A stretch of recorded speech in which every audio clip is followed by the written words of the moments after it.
كشف الحساب الرسمي للبلوجر سارة المصرية سارة محمد عن فقدانها البصر بشكل نهائي بعد فقدان آخر أمل ليها وكانت تتمسك به بعد الحادث.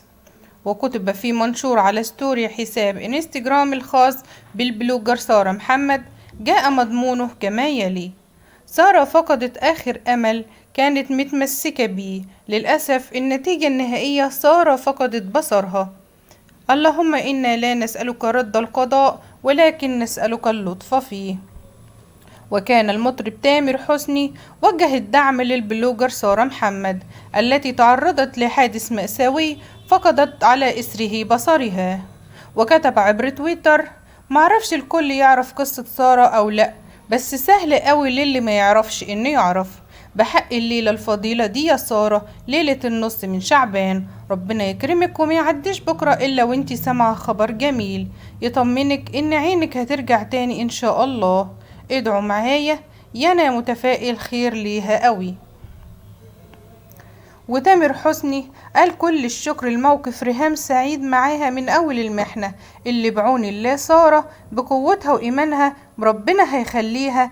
وكل الشكر للفنانين الطيبين ولاد البلد الجدعان اللي اهتموا بيها، أحمد سعد والفنان أحمد شيبة، وأنا قريب إن شاء الله هيجيلها. وكل الناس الشكر ليهم، الناس الجميلة اللي بيروحوا لها اسكندرية يهونوا عليها. دعوات الكل اليوم ده مهم قوي، يا رب يا رب تفرح قلبها وتشفيها وتهون عليها وتفرحنا بأجمل خبر ليها. يا رب يا رب يا رب تشفيها وتشفي كل مريض، اللهم آمين.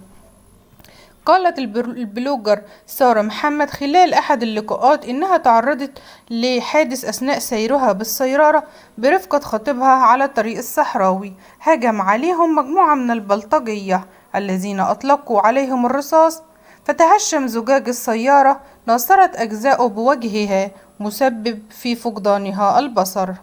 وعرضت فضائية العربية تقريرا عن واقعة تعرض البلوجر سارة محمد إلى إطلاق أدى إلى أن التقرير أن سارة محمد تعيش في قصة مأساوية حيث أصيبت بنزيف في المخ نتيجة الهجوم. وأشار التقرير إلى أن الأطباء استخرجوا الزجاج من عيونها لكنهم لم يستطيعوا إزالة شظايا الخرطوش بعينها. وتابع التقرير أن البلوجر سارة محمد خرجت من المستشفى ب70 غرزة في رأسها. وأكدت سارة أن خطيبها تخلى عنها بعد كده.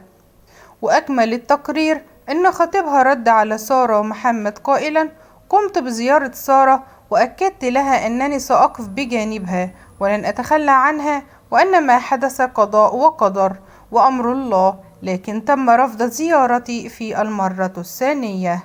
ندعو لها بالشفاء.